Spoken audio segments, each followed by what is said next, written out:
Hello StarCraft fans, this is falconpaladin coming to you with yet another daily Legacy of the Void upload. This is a game between Clem and Tang on Terraform, the latter edition. Alright, a ZVP on Terraform. I feel like I have seen very many epic ZVPs on this map, and hopefully this will live up to its billing. In the top left of Terraform, the latter edition, we have the red Protoss player. It is Clem. I had a neighbor named Clem once. It was back in Massachusetts. I was very young. I had a hard time saying my L's, so instead of Clem, I called him Chem. I wasn't Jewish, but it was very much a Chem sound. And I did some speech therapy and learned how to say my L's, and then it was Clem, and it was a glorious day. In the bottom right of Terraform, the latter edition, we have the blue Zerg player representing Team All Inspiration. It is Tang.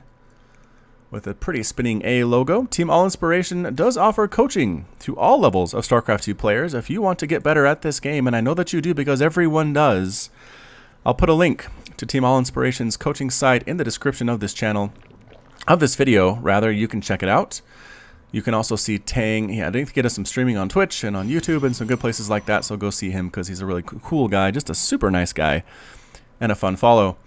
Alright, so opening up there with the hatch first into Extractor, fairly standard stuff we do see in ZVP quite often. Waiting on that spawning pool just a little bit.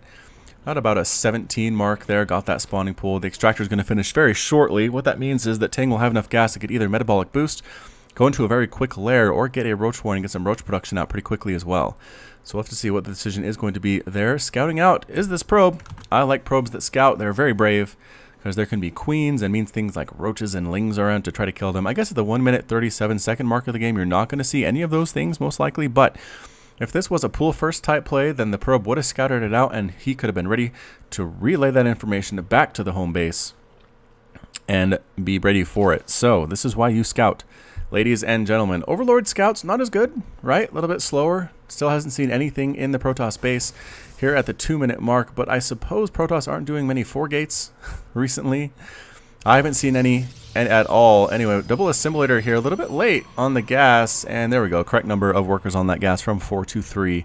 It's nice it tells you, right? In original StarCraft, it didn't tell you that. It was like, just put workers in this gas, you'll be fine. And when you first start playing, it's like, I'll put like 5. 5 should be good, but it's not optimal. It's always 3, and they tell you that now. So one of those easy mode differences between StarCraft 2 and StarCraft 1 that everybody talks about. Roach Warren, there it is. Roach Warren on the way, as well as metabolic boost. For Tang, going for a bit of a roach ling attack. It looks like he's still making workers. He's not cutting workers at this point yet. Getting 2 queens as well. Got to get that production. Got to get that extra larva. Good inject here. Do it. 3, 2, 1, inject. Oh, Tang, there it is. A little late. That's okay. Not terrible. Not end of the world, but a little late. Ling scouting things out, making sure nobody comes through this section of the map from this top lane to this middle top lane. That would be a problem, I guess. I don't know why there's a Ling there. Overlord here, I think, looking for Warp Prism special tactics coming out of Clem. But yeah, doing a pretty good job getting some scouting off. This Overlord running around all over Tarnation trying to see what's going on. Did he see that Cyber Core? Indeed he did. And not going to see the Stargate because the Stargate's at the front door. Surprise Stargate and an Adept. Not surprise Adept. Again, Adept's super duper good. 60 hit point, or 60 shields, 90 hit points there, 10 damage, 23 versus light, psionic transfer. All the stuff you know and love about these Adepts are definitely here to stay in the beta. I think not much should be changed. I believe they did take a small hit point nerf in the latest patch of Legacy of the Void, but nothing too insane there at all. Forge on the way at the same time. So early upgrades, possibly what we want here for the Zerg or for the Protoss player. And here come 14 Lings, a bunch of roaches. No more drones are in production. Tang is sitting at 30 workers, and he's just going to start sending workers, sending units across the map as fast as he can. There's also a lair here. Oh, 2 Adepts, not on attack move, immediately just getting melted by this roach Ling composition. That should be enough to tell Clem that something is happening. Throwing down Desperation Pylons immediately needs this photon overcharge. 25 energy per photon overcharge to energize a pylon to do 30 damage for about 11 seconds. And here it comes. Double photon overcharge coming on up here. Mothership Core trying to make things happen as well. Pylon being focused down by the roaches and lings. One does fall. Adept trying to hold the line desperately, running away and leaving the door wide open for these lings to get on in here. Double photon overcharge again. Just not enough DPS. It's a lot of DPS, but not enough to kill all of these roaches and all of these lings. Trying to take down this pylon. A cannon popped up at the same time. That is very nice. And the Void Ray should be enough to clean this up. But picking up the drone production once again is Tang, recognizing I did not kill the Protoss player. I need to get back up on my worker count. He's down 36 to 45 right now. Didn't kill too many workers. It's, what is this? 3 probes died in that entire attack. Resources lost. Definitely favoring the Protoss right now. 600 minerals, 75 gas to 1,000 minerals, and 200 gas right now. Tang gambled, and I don't know that it worked out for him. A third base coming up for Clem as well. Tang, you're behind. Quick, get that gas. He is. Get that inject. Super inject. Do it. 3, 2, 1. Inject. Go. Oh, man. Oh, Tang, there it is. Okay. So again, a little late. Nothing end of the world here, but a little bit late. Glial reconstitution coming on up. Missile attacks, level 1. A lot of hydras as well. I think he saw that Void Ray and said, we need hydralisks. We need anti-air about yesterday. So this is going to work. He definitely has 8 hydras on the way. He has a spore crawler in each mineral line. He's got queens. Total number of queens is 2. Doesn't have another one for that creep spread. Not doing much of that at this point. I think he really wanted to win with that first attack. I'm not sure if it was going to happen for him, though. So good job here by the Void Rays, finding this Overlord in the middle of nowhere, picking it out, blood falling into the water, and not muddying the water, not making it red. So don't mind that, you conservationists out there. Does blood and water contaminate it? I mean, it happens in nature all the time, right? So probably not good for humans, though. I don't know. I went to college for communications. I did not go for, like, ecology or conservationism or things like that. Probes are long distance mining, but the Nexus is now up, so this should be their last trip out here. Probably it's just a transfer. Now that I'm thinking about it, +1 air weapons on the way for Clem. Tang is getting Roach Hydra missile attacks, and I think that's where he's going to run with this. Probably a good choice considering the Void Ray count is up to 2, 3 now, with 2 more in production. Definitely a Skytoss follow-up here. Tang at 44 to 63. Total Harvesters is down an entire base. Tang needs to make this work. He needs this attack to be super duper successful, or he is in so much trouble. So here come the Hydras. They do have that +1 attack. Might catch these Void Rays out of position. Oh, they just pass undetected in the night. This is not good for Tang. I don't think he can win a base race. This Void Rays should make quick work of this base, unless they go back home. But here come the Roaches. Here come the Hydras going after pylons, because those are photon overcharged targets.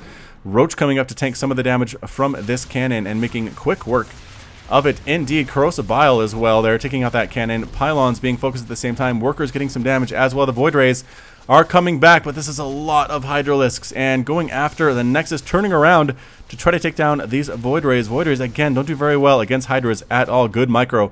Keeping the Hydras alive, has not lost a single one of them. The Void Rays are definitely still alive as well, killing a Roach that was popping up. The Nexus is now dead. It is now 2 base to 2 base. Clem is supply blocked.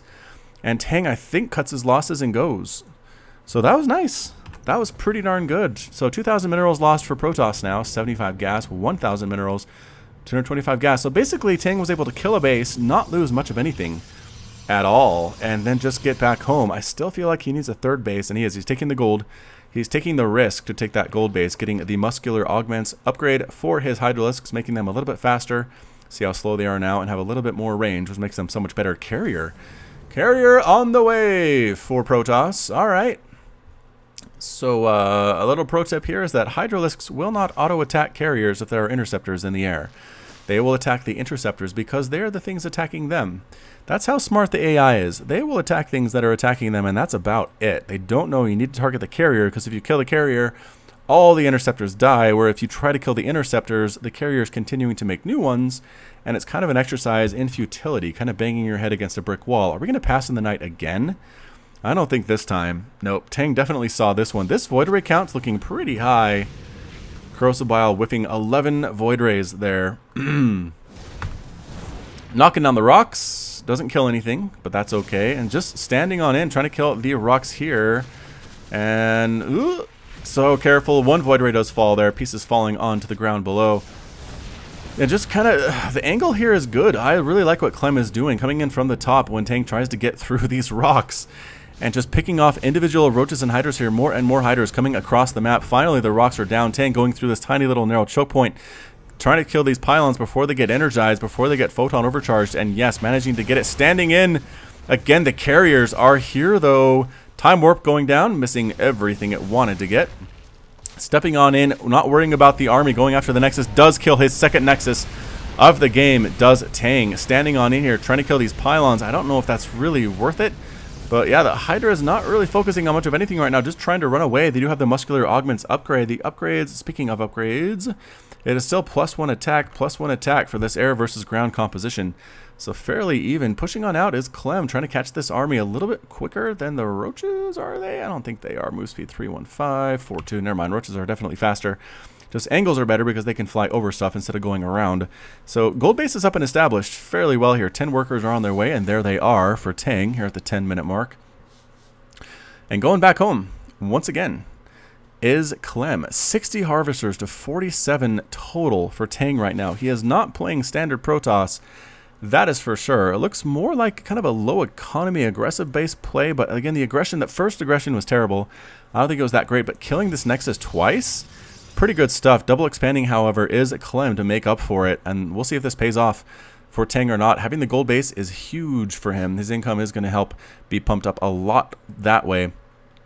You know what I like to do against Skytoss a little bit is go Lings. Just kind of do Ling counterattacks, Ling run-bys, find stuff to kill with like 10 or 12 Zerglings with upgrades, just because the Skytoss is so slow, right? Trying to defend this base and this base with the army here, but this base is out in the open. I suppose you can just bring your Roaches and Hydras and kill it here this way, because, yep, that makes sense. Couple volleys, gonna try to get it. Oh, that canceled. The perfect cancel for Clem. Oh, Tang tried to get in there and time it perfectly, so Clem couldn't recognize that it was under attack until it was too late.